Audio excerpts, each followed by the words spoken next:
So it's no secret if you watch my stream, have listened to the podcast, or read any of my random posts on Reddit that I track my win-loss data and I track a couple of other things along with it as well. And one of the things that people like to talk about, especially it feels like as of late, is the Ring of Magicka and the impact that it has on games. And I've been tracking my data for a long time, since 2016 actually. But now that 2017 has ended, I thought it might be interesting to do just a 1-year snapshot. So this is going to be data from the entirety of 2017. Now, I want to preface this so that we know exactly what we're looking at here. This is just ladder games and only ranked play, right, on the ladder. So there are no casual games counted in what we're going to look at. There are no arena games counted. There are no gauntlet games counted. There are no tournament games counted. This is strictly ranked ladder play. I hit Legend every season, so these always occurred between ranks 5 and Legend as well, to kind of give you an idea of where these games are taking place. And yeah, as always, this is just my data. This isn't necessarily reflective of everything as a whole, and I'm going to talk about that a little bit as we go through it. But I thought that people might be interested, and so again, this is just 2017, just like a snapshot in time. Going to do a year in review. So why don't I stop talking and let's just dive right in and take a look at what we got. So what you're looking at here is a report that I built in Visual Studio. I normally track my games by filling out a Google form, which then sends its results to a Google Sheet. I archive these monthly, but in order to do a full year analysis, I imported the data into a local database on my machine, and then I built an SSRS report. So this report has 3 parts, and let's go ahead and take a look at the first and simplest part. I played 2,855 games, and these were my overall win rates for the entirety of 2017 on the ladder. Pretty close, huh? Now, people familiar with my previous talks may notice that going first does not actually have the advantage here. I've said several times in the past that I had a better win rate going first, but it's actually in reference to my lifetime numbers, and this data set is only for 2017. Now, it's also worth noting that so far in 2018, I'm showing better results going second. I've always said that I don't have an agenda other than being truthful with numbers. Statistics are prone to runs, and the numbers will fluctuate. Flipping a coin has a 50% chance of getting either result, but it never comes out to exactly 50% when you do it in real life. Sample sizes will show a preference for one or the other. Sometimes it favors tails, and sometimes it favors heads. It doesn't mean that either are correct, so let's kind of keep that in mind as we look at the numbers. These overall numbers are pretty close, and the next logical question that comes up is, what is it with certain deck archetypes? Well, I label my own decks and my opponent's decks when I track games, so I actually have that as well, and that is page 2. The first section is my overall win rates for each archetype versus other archetypes. The rows are what I played, and the columns are my best guess at what my opponent was playing. I say best guess because sometimes you just have to make a judgment call. If I play aggro against a mage opponent, for example, and they only played Wardcrafter, Daggerfall Mage, Hive Defender, and Lightning Bolt before they died, that doesn't tell me much.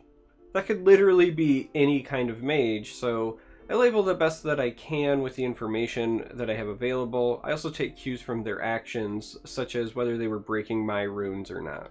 The other sections are the same breakdown, but specifically for going first and going second. I want to highlight some specific matches where I felt the win rates were wildly varied, or where outcomes were not what I would have thought they would be. That's actually the real reason that I think looking into data is important, because it challenges our preconceived notions. Sometimes you might think one thing, and then you take a look at the numbers and find out that it was exact opposite, or at least wildly different from what you would have thought it was to begin with. So, starting with aggro. In the aggro versus aggro matchup, when you look at going first and going second, there is a pretty significant difference between the two, and it's heavily favoring going first, which is again not something that I would have necessarily thought, just based on the way it feels when you play those games. Another one that stands out to me is aggro versus combo, right? So if I'm playing aggro and I'm going first against combo, I've got this 54.55, but if I'm going second, it's jumping 20%. We're up to like 75, almost 76% at that point. So that's a pretty wild difference as well. And then aggro versus ramp seems to heavily favor going first as well by about 10%, which I also thought was interesting. For the combo archetype, some things that stood out to me were going first, heavily favored, 20% going first versus going second in the combo versus aggro matchup, which I thought was really, really interesting, that combo going first is that much better versus combo going second against aggro.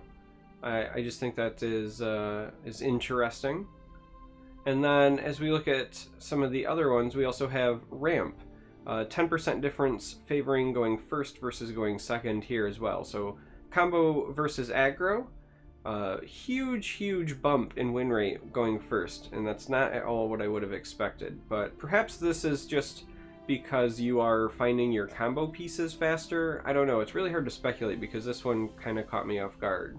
Taking a look at the control matchups, control versus aggro favors going second. That's not too much of a surprise because a turn 5 Ice Storm feels a lot better than a turn 6 Ice Storm, but again, there's other variables at play. It doesn't necessarily tell the whole story, and obviously I played more than just Mage as a control deck, but just in general, getting to your ability to stabilize feels pretty important. So I'm not surprised that we've got 12-13% difference here, but it is worth noting. One that really kind of puzzled me is control. Control versus control. Going second had a 20% higher win rate in the control mirror, which is not at all what I would have expected. I would have thought that going first would have been preferential in the control matchup, but this is a pretty large fluctuation, and again, not at all what I would have expected. And then the other one is control versus ramp. Neither one of them are great win rates, but going first versus ramp versus going second versus ramp, this one heavily favored going first by 15, almost 16%.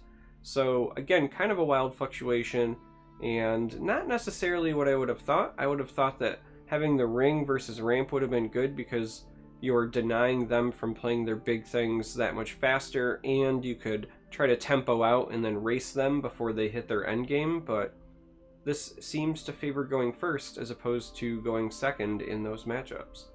In mid-range, most of them are actually pretty close. They're all within about 10% of each other.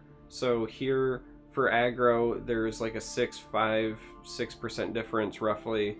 The control matchup, again, there's 7-8% difference. The mid-range mirrors are actually incredibly close. And then ramp, again, about an 8% difference. The one exception is combo. So going second versus combo decks, I actually had a 15% higher win rate, which I thought was really interesting. But in terms of the archetype as a whole, it does seem to favor going second. I don't think that's going to surprise anybody just by the nature of mid-range decks, because of wanting to play the best thing you can on curve every turn, and the ring helps smooth that out. And there's not a lot of like impactful one drops necessarily, so not a lot are typically run in mid-range. But I did find, at least me personally, it interesting that of the discrepancies, the one that was closest together was the mid-range mirror. I would have thought that the mid-range mirror would have showed a wild favoritism for going second, but it's really small. So again, this is something that is kind of challenging my preconceived notion a bit.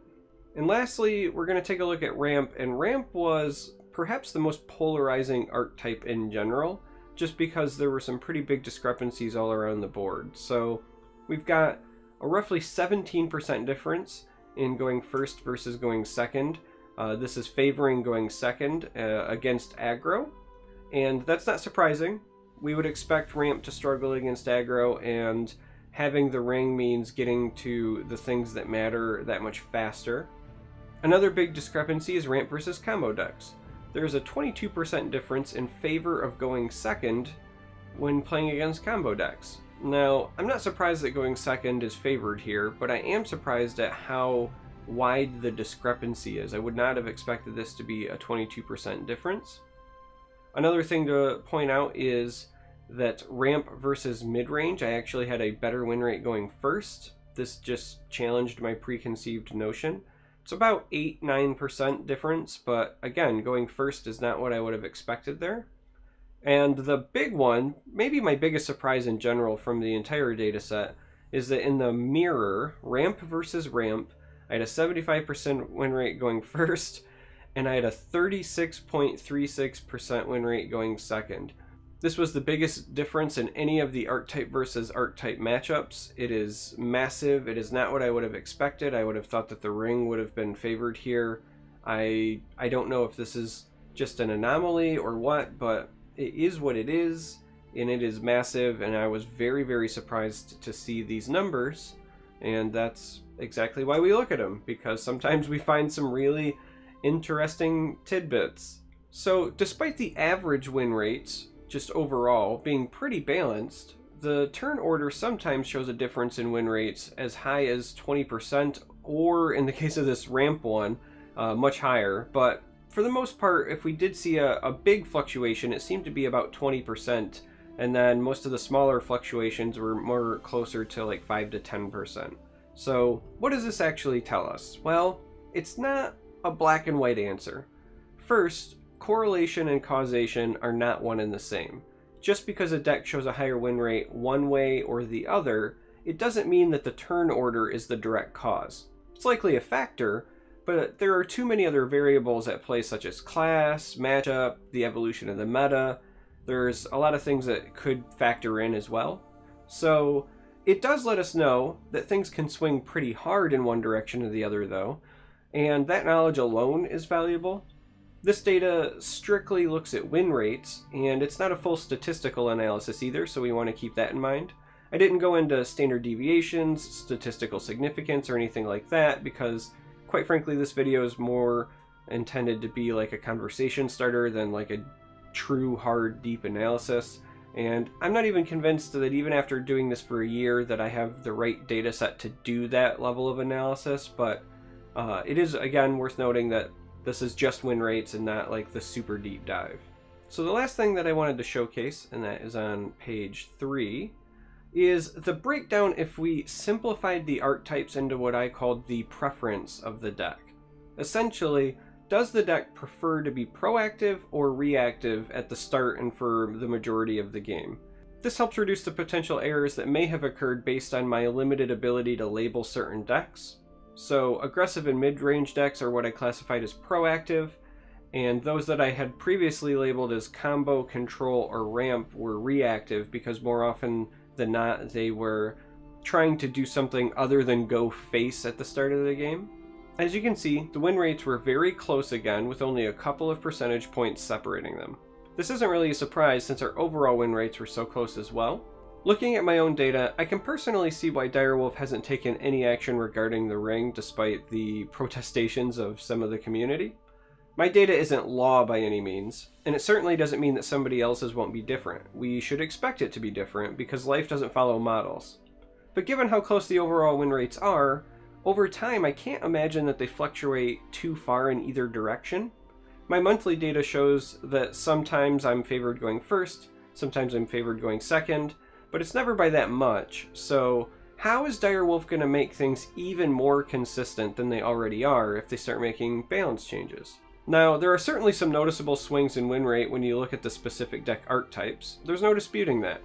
But balancing for a specific archetype or a specific matchup is dangerous in the grand scheme of things. Making a change to bring ramp versus ramp in terms of a mirror match, for example, closer together might further separate a matchup that was balanced, like control versus mid-range. There are a lot of pieces to this puzzle, and it's only going to get further complicated the more cards that are released and the more interactions that develop. I'm not saying that it's not important to look at specific matchups. I just think that there's risk involved in balancing something like the ring around that alone. It's like playing Jenga in many ways because a small change might have catastrophic consequences.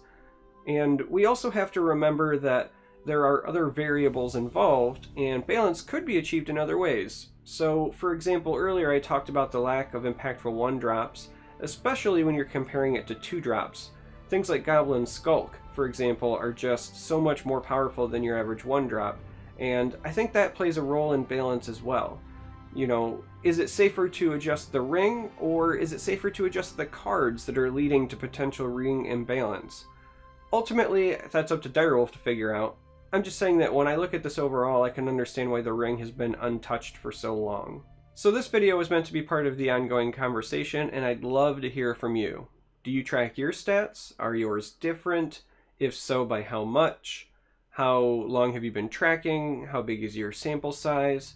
Was there anything in this video that surprised you? Was there anything that surprised you when you did start tracking your games? Let me know. I'd love to hear all of that stuff. So leave comments, have a discussion, make sure to keep it civil. I love you guys. As always, thanks for watching, and until next time, may you walk on warm sands.